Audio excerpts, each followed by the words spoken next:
Welcome to Harmony Talk, a podcast about dreamers and doers from all walks of life: art, science, music, design, invention, entrepreneurship, and social impact.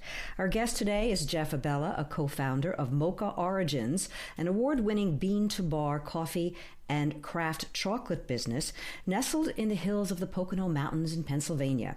Moka's origins, however, are truly very, very far away, thousands of miles in West Africa, specifically Cameroon, where Jeff and his partner, Ishan Tigane, gave birth to a business that helps farmers not only survive but thrive, and Jeff is here to tell us all about it. First, Harmony Talk is a podcast brought to you by AM Skyer, a third-generation family insurance business started in 1920. I'm your host, Lisa Champeau. Welcome, Jeff. Hey, Lisa. Thank you so much for having me. It's a pleasure to be here. And thank you. I know you've done this before, but I'd like you to take us back to the very, very beginning. Now, you are from Wisconsin. Somehow you made it to the Himalayan Institute, which sent you over to Cameroon on a humanitarian mission. And then suddenly you found yourself digging wells and building roads. Now, how did that all happen? Well, it happened over the course of about a decade. And yeah, it is kind of a wild story, but it does come full circle. And so when I started working for Himalayan Institute, our specific area of focus was humanitarian projects. And our country that we really focused in on was Cameroon, which is a beautiful country in West Africa, nestled right south of Nigeria and on the ocean. And our focus there was public libraries, health centers, and women's empowerment programs. But we're nestled in these beautiful mountains and surrounded by lush forests, and a lot of cocoa and coffee growers call this region their home. And so when we started doing this humanitarian work, which still thrives today, by the way, we have 6 libraries, 4 health centers, a fleet of mobile health vehicles, women's empowerment programs, and a school of carpentry and construction. But when we were about a decade into running those programs, we decided to take an active step towards using agriculture as a way to create jobs.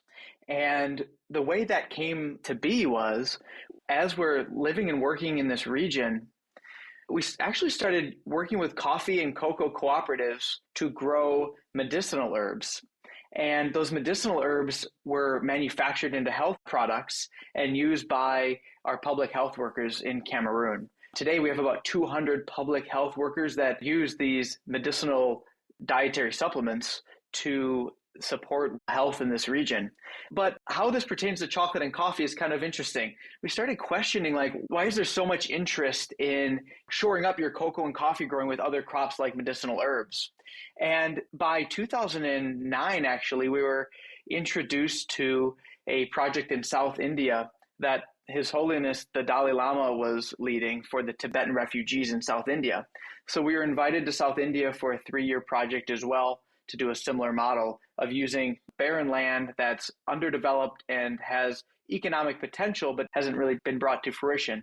And so we did that for 3 years, and then also worked in central Mexico for 3 years working with coffee and cocoa farmers there. All while our work in Cameroon was going strong and our growing of medicinal herbs with coffee and cocoa communities was expanding as well. And Ishan and I started to really kind of question everything. How can these 2 foods, chocolate and coffee, 2 crops that billions of people consume around the world every single day, hardly afford to feed the families that grow these beans? How can these products cost so little on the grocery shelf? How can there be a $1 or $2 or $3 chocolate bar when there's so much human energy growing the beans that are in those foods? And so while we were with the community members for a decade now in these regions, we started to realize the downsides of the coffee and cocoa industry and kind of acknowledge the tremendous upside and potential that did exist if there was more direct market linkage and fair compensation going to farmers for those beans. So you literally decided to make an industry out of this. We decided to make a direct trade industry from Cameroon, going from farm to bean to bar. But you had to do a lot to make that infrastructure work, as I understand it. It's exactly right. We had to build it from the ground up. So when we started Moka Origins, most people know about us here in the Poconos, but actually we started 2 years prior to launching our PA base. We launched Moka Origins in Cameroon in 2015 as a beautiful demonstration farm and what we call now a training center. So we had to build a road network through this barren land, dig wells for water sources, tap rivers for water as well.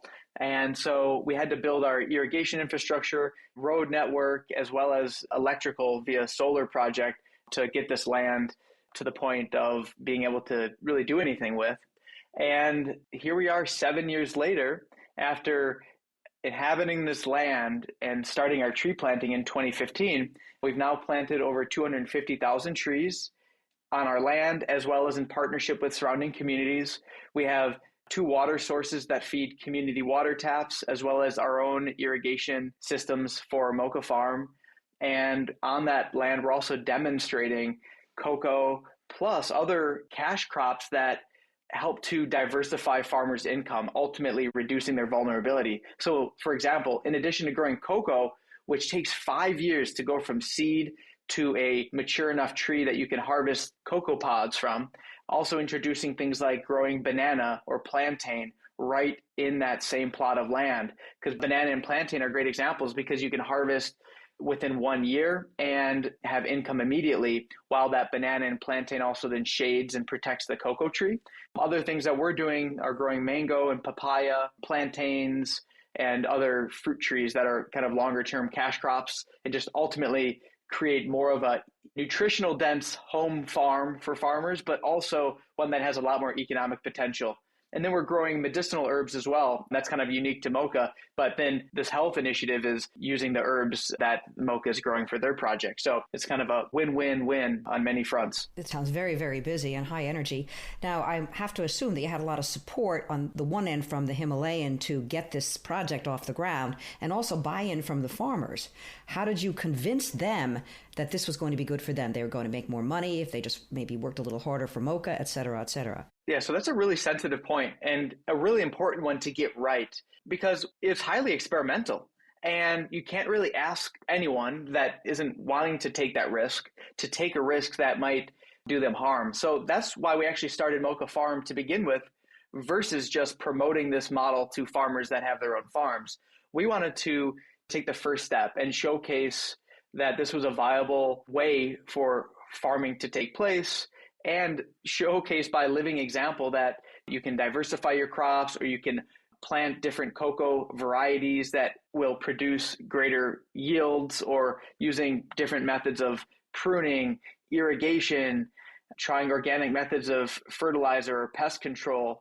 We wanted to take the first step and showcase this, and that's a long play kind of idea. I mean, it took 4 years just to get to the point where we had trees looking good enough. And also, it was a great learning experience for us too. And at that point, we were hiring local team members. So we have local agronomists, agriculturalists, and fully locally run Cameroonian management team running Moka Farm. So now 5 years later, though, it's a thriving model. Farmers can come and see it. They can start to take seedlings or take our team's expertise and use us as consultants as they then start to expand their own farms using this model. Well, I know you kind of have that triple mission going there, which is farmer training, you just talked about that, economic development, and of course the restoration of the environment, planting a tree for every product sold. But somehow you're talking to me from somewhere in the Poconos, and we're talking about this amazing operation in Cameroon. And you do roast the beans, as I understand it, in the Poconos. So you have to get all of those beans produced by those farmers, ship them to the United States. And I did see a picture of you surrounded by, 150 jute bags. And I thought, oh my gosh, the challenge of shipping them must be enormous. Can you talk a little bit about that? Yeah, absolutely. And this is really fascinating, the global supply chain for coffee and chocolate. You know, we all drink coffee in the mornings, and hardly ever do we think about or know where those beans come from. And so the logistics have a lot to do with the quality and the costs. So when we first started Moka Farm and we started to produce cocoa and coffee, our original intention was not to go into manufacturing of a finished packaged product. It was to find other roasting companies or chocolate manufacturers that would want to partner with these farmers who we've created a network around and do what's called direct trade. And in doing so, we started bringing back bean samples, small 5-10 pound samples. And my wife and I were making really small batches of chocolate and coffee in our home, and kind of fell in love with that craft process, that such a creative process, one that's also delicious. So there's that. but really kind of loved the idea that we knew directly who grew these beans and, for example, how they fermented this cocoa on their farm and the challenges that they had to overcome to create this quality bean. And here we are making chocolate from it or coffee from that. And we just really fell in love with that process and that transparent supply chain. And so that's where we then started our roastery and chocolate factory on the campus of the Himalayan Institute, the beautiful Poconos just outside of Honesdale, in a restored dairy barn. And that was in 2017 when we opened those doors. Did the pandemic cause some shipping challenges? It really did. Yeah. So going back to shipping a little bit, volume is really important. You need large enough volume to be able to move a jute bag across the ocean, right? One full shipping container can take over 300 jute bags. If you put any less in a shipping container, your shipping costs are going to greatly outweigh the value of that bean itself. So it's been really great having partners to help us with this, bringing back large containers of beans, but then allowing us to just have access to a few bags as we need. Now we're to the point where we're able to commit to full containers or partial containers of cocoa, and that feels really good. As far as how the pandemic has challenged us, I mean, it's showing its teeth right now, to be honest. There's a lot of inflation all over the place with cocoa, coffee. A lot of that has to do with the transit costs, getting a shipment of beans onto a huge shipping vessel and across the Atlantic Ocean. All of the costs are going up, including packaging and things like that. So we've definitely had some challenges due to COVID. One other reality in Cameroon, there's been civil unrest for about 4 years now. And so just moving free about the farm for farmers has been really tough. So last year, for example, in the peak of COVID, as well as in the peak of this unrest, we had about a 4-month period where our Cameroon coffee wasn't available because of the supply chain challenges linked to the pandemic, but also the social unrest in Cameroon. So you've really overcome a lot of challenges. And let's just talk for a second about cost. Your chocolate bars are certainly very tasty, and your coffee is tasty as well. They are a little bit on the expensive side. I mean, a bar of chocolate here in the United States costs maybe $1.75, $2.50, but your bars, which are about the size of an iPhone, 2.4 ounces, cost about $9. And I think one of your marketing slogans is, melts in your mouth, not in the wrapper. So they are tasty, and they are definitely high-quality chocolate, but how do you justify the cost by the social impact, and do consumers buy into that? More and more are doing that today, for sure. Actually, no. The cost of the chocolate is what it costs to make chocolate from ethically sourced beans. And unfortunately, the world is in a position where we're consuming chocolate made by 4 to 5 chocolate companies, and that is finding its way into thousands of small chocolate brands. And by small, I still mean pretty massive. And unfortunately, the farmers are paying the price for the world's cheap chocolate. When you look at the cost of making a chocolate bar with beans that were sourced in a way that provided a living wage income to farmers, and then are processed in a way that's high quality. And that starts at the farm, by the way. That's good genetic varieties of cacao that help to foster biodiversity and ecosystem, that's harvested and fermented in a way that is high quality, and then dried, sacked, and shipped. And then it arrives our factory where everything is very carefully sorted, roasted, deshelled, and stone ground, and nitpicked every single step in a small batch way to achieve high quality. Anyway, point to all that is there's a lot of cost associated with high quality as well as trade ethics. And for us, we're not going to skip on either of those two. And as a result, our chocolate bars are definitely more expensive than chocolate that you find in big commercial settings. Well, I'm going to have to ask the question then, does Moka make money? Sure. So it's a good question. It's an important thing. It's actually one of the funner things I like to talk about. How can a socially conscious business be financially sustainable as well? And so we look at financial performance very seriously, just as any business needs to. And then we also look at social impact, and we measure those two. And when measuring one and not the other, I think is where companies get into a lot of trouble. The world gets into a lot of trouble if we're only measuring financial and business performance, but not our social impact. But at the same time, if you're only measuring your social impact, well, you can prioritize things that don't lead to a healthy, sustainable business. And if those fundamentals don't exist, you're not going to be along for a while. Right. So Moka is in a very good situation as far as our social impact, as well as a business that is sustainable and making money. But it's funny watching people's reaction to some sticker shock if they haven't seen a bar that costs $7 to $10 And I think the assumption is, wow, look at the inflation or this egregious pricing. It must be very profitable. Well, the reality is we work the numbers backwards. No, the margin is about the same percentage-wise as those massive companies, but the costs to us are greater because of the steps that we're taking.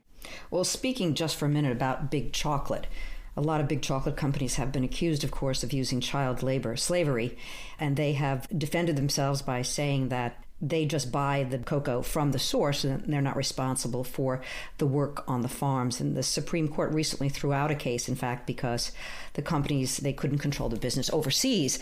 I think Nestle's, in fact, is now going to incentivize farmers not to use child labor. But Moka is not only in Cameroon. You source your chocolate and your coffee beans from other countries, from Uganda in East Africa, from Mexico, from India, from Guatemala. How do you control the work on the farm in those places, or do you? Great question and really important topic. So I'm glad you brought it up. It's in the news right now. So yes, searching for ethical source chocolate is going to bring up a lot of relevant things right now. And so for us, it's a model called direct trade or transparent trade, knowing who we're sourcing from, and oftentimes the farmers themselves that are growing those beans. And then here's where it turns into kind of a more of a market demand discussion. When we are paying prices to farmers or to our suppliers that equal a good paying job for a farmer, they're not required to use forced labor or child labor to grow those beans. And not everyone's going to like that explanation, but I've seen it be true, meaning that if the market here, us as consumers, are demanding a $1 to $2 to $3 bar of chocolate, there's just no way that that cocoa bean that is being purchased sustainably supported a farmer. And however, the market demand is strong. That farmer has trees. Those trees have been in their farm for 20 or 30 years. There's no other opportunities there. They're almost trapped in the cycle. They have to produce cocoa. They have to do it at little to no cost. And in that case, yeah, they might be using their labor practices that are not ethical. How does Moka, though, getting your beans and so on from other places, how do you assure that that's not happening? Sure. We are actually traveling to these countries, meeting the cooperatives that we're buying from, meeting the farmers that are part of that cooperative and looking at the compensation to those farmers, comparing that to a per pound cost, and feeling really good about what that purchase price is. Also, using models of fair trade, for example. Ghana is a great example. We're buying from the only fair trade cooperative in Ghana. Ghana is known for a lot of cocoa. It's not known for trade ethics. It's not even known for high quality cocoa. We've found a fair trade co-op that we just love, who is paying fairly, and they're able to showcase that very transparently. And they're also exceptionally high quality beans. And there's a connection there. The high quality beans means that they can justify a fair price, or a higher price, I'll say, because we're able to make better quality chocolate that we can then sell for more. And the fact that that's reaching the farmer feels really good. So yeah, direct trade to us is really important, or transparent trade, knowing the sources of our beans. And that means, I was in Tanzania 3 weeks ago. I was in Uganda 5 weeks ago. Spent a lot of time in Cameroon, Costa Rica, Dominican Republic, Mexico. And it's not cheap. It's not achievable to everyone. But to us, it's really important. And if we weren't doing that, we probably wouldn't feel good about being in this business. Well, that sounds great. Your chocolate, of course, is, again, I've said it before, I'll say it again, it is very tasty, and you use a lot of different things. You have dark chocolate, you have milk chocolate, you use blueberries, cherries, and toffee, and caramel, and I hope people's mouths are watering at this point in time. Have you increased your number of employees? Yeah, we have a nice base now. It's still a very small company. There's 15 of us here and in this beautiful dairy barn in the Poconos making chocolate and coffee.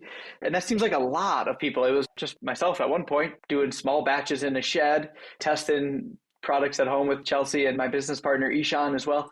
And so I remember that first hire, and then that second and third. And now that we're fluctuating with part-time, 10 and 20 people, we have a really great base. We're small enough to be responsive to our customers. We do take out a lot of special projects for coffee supply contracts and special custom chocolates. So we're small enough to be kind of unique and dynamic, but we're large enough to really follow through and just have a lot of fun in the process. Well, how far out there are you? You're in Whole Foods, I think? Yeah, Whole Foods is one of our bigger chocolate customers, and that's in the Mid-Atlantic region. There's about 60 stores that make up the Mid-Atlantic region. But you can also find us in Mom's Organic Markets and a lot of specialty grocers and organic stores throughout Virginia, Washington, Maryland, DC, Southern PA. We have quite a bit of locations you can find our products in there. And this is all on the website too. At the bottom of the site under store locator, you'll see we have really good concentration in Southern PA, stretching all the way down through New York, New Jersey, DC, and then on the West Coast as well, because there's a really strong market for ethically sourced, high quality chocolate. So there's specialty stores there that carry us. You have a lot of competition, but you sound like you're expanding. What are your goals for the future for Moka? Really to get as big as we can for the sake of buying more beans from farmers. The bigger we can get, the more social impact we can have. And that's just because we feel really good about how much we're paying for our beans and that relationship we have long-term with farmers.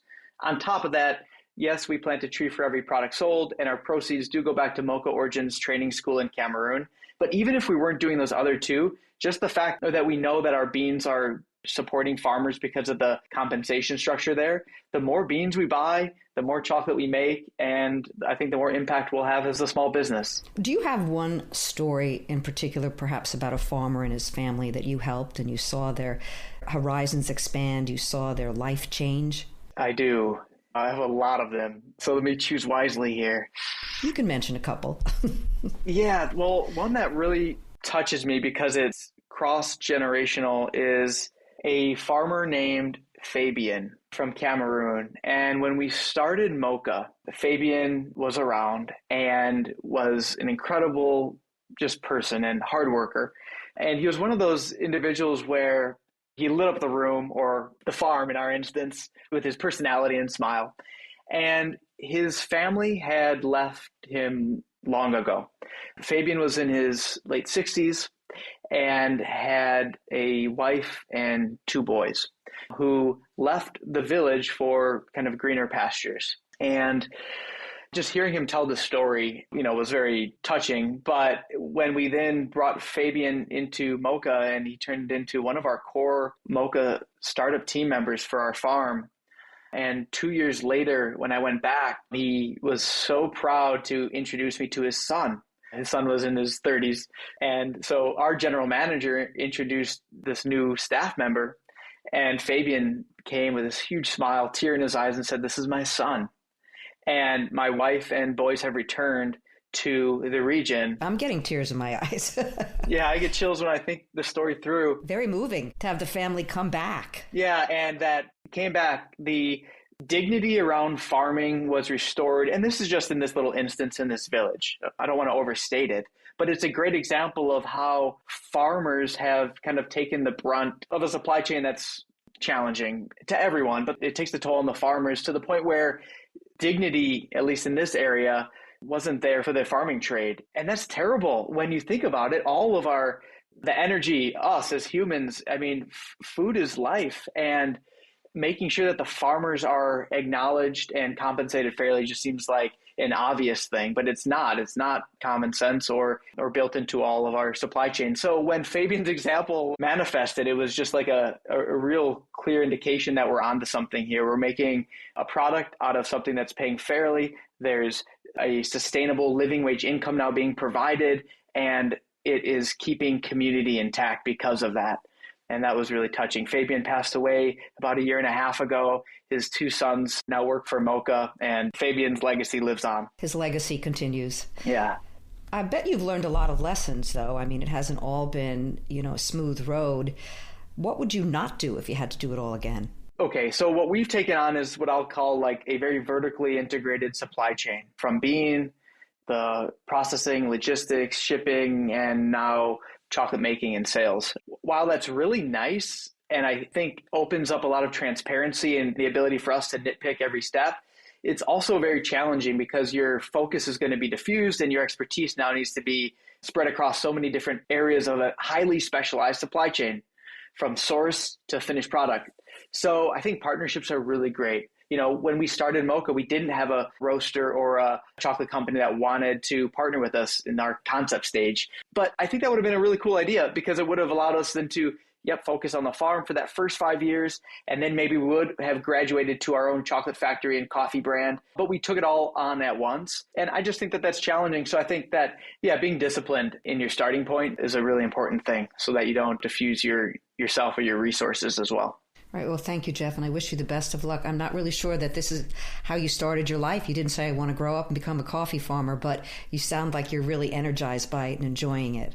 Thank you so much, Lisa. This has been a lovely talk, and it's definitely something that's provided a lot of purpose and meaning in our life. All right. Thank you very much. It was great talking to you, Jeff.